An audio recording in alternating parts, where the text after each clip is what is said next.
have Ashish Gupta, who is now joining us from Axis Mutual Fund, and Ashish is the CIO, of course. And Ashish has come out with a very interesting note. We all have been talking about it, but now he put in perspective for us the factors which are at play.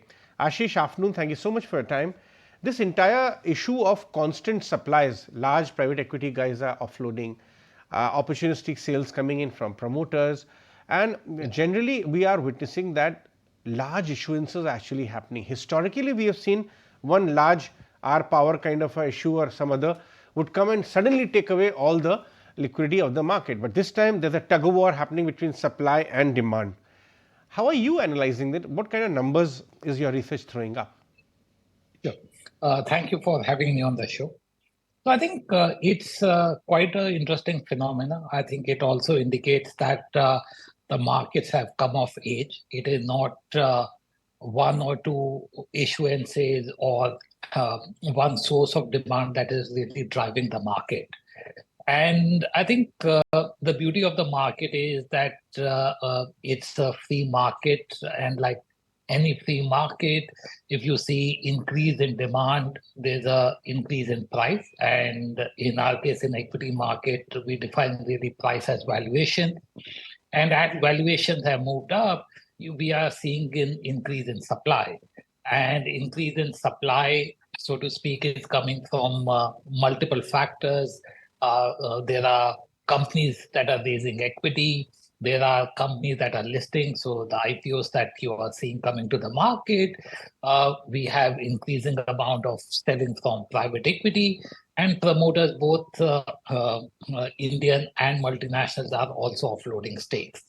So I think it's a very interesting phenomenon. I think the numbers that we add up for the last 15 months. So if you look from April 23 to June 24, there has almost been more than 4 lakh crores of supply coming from stake sale by promoters of nearly 2 lakh crores, IPOs of 80, 90,000 crores, QIPs of additionally more than 1 lakh crores coming in.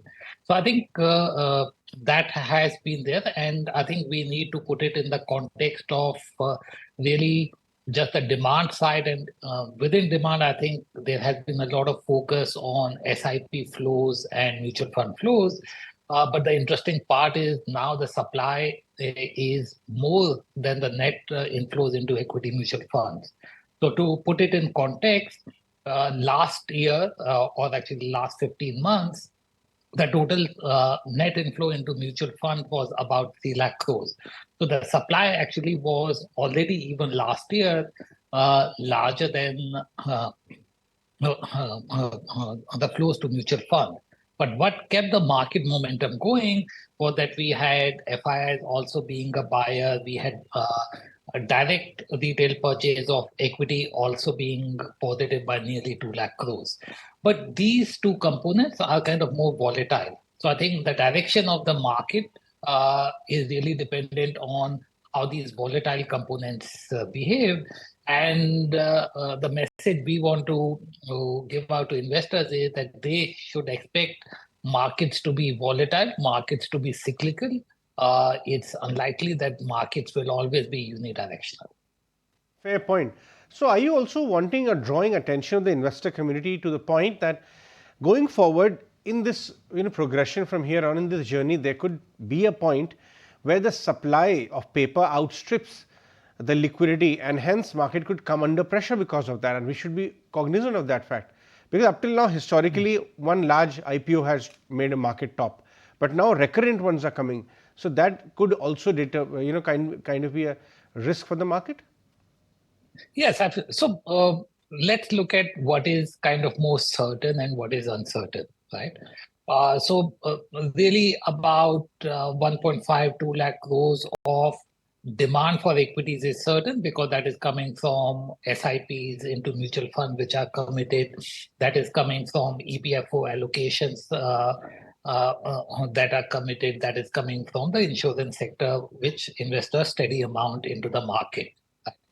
If we look at now the supply side, which is quite certain, again in our note we have tried to estimate it. So today, if we look at it just over the next quarter, the amount of IPO raising that is slated is nearly 3 times what was the last quarter. If we look at private equity funds, where investments are more than 3 years of vintage, they have another 2.5 lakh crores of stakes in public companies. And in addition, they hold stakes in private companies. So I think there is a good amount of visibility that even over the next 12 months, there can be something around 4 lakh crores of supply. So I think if we just look at the certain component of the demand and supply will outstrip the demand. I think it is really the uncertain component of demand which will determine the direction of the market. And if there is uh, any moderation there, you can see the market correct. Ashish, since we have you, just a quick word on the market valuations. We are also having this discussion at a time when Nifty is knocking at 25K. And then there are two opinions. One, that last 5 years too, the market trajectory has actually been in line with the earnings growth or the absolute earnings. The other part says that no, the market has moved ahead of itself in terms of earnings. Because we are talking about Nifty just for starters, what is kind of earning EPS number are you guys working with for 25 or 26, and what is your stance on valuations and also the broader market indices? Sure. Yeah, so I think it's certainly, as you said, it's more useful to look at what is the direction of earnings going forward. It's kind of very theoretical debate whether the market has moved in line with the earnings or ahead of earnings. But if we look going forward, in fact, FY25 is going to see a big moderation in earnings growth. I think this year the consensus earnings growth forecasted down to about 13-14% for the Nifty. If we see the results so far, so currently I think about 30-35 out of the 50 Nifty companies have reported earnings. The earnings growth actually has just been 1%. Right, and in fact, since the beginning of this earnings season, already Nifty earnings estimates have been cut by about a couple of percentage points. So I think clearly the earnings momentum, particularly for the large cap universe and the Nifty, is slowing. I think we always have this debate between large and mid cap valuation, where mid and small cap valuations are much higher than large caps. The premiums are larger than history, but actually we are seeing the gap in earnings growth also open up, because Nifty earnings growth this year is going to be probably just around 10-12% compared to last 3 year CAGR, where it was almost 24%. Interesting. So time to remain invested, but be watchful of these factors. Before I let you go, Ashish, which part of the market do you see absolute distrust in earnings, completely bombed out on valuations, and is for whatever reasons are trading at kind of troughs it has seen in a very long time in terms of valuation? Nobody wants to touch that area.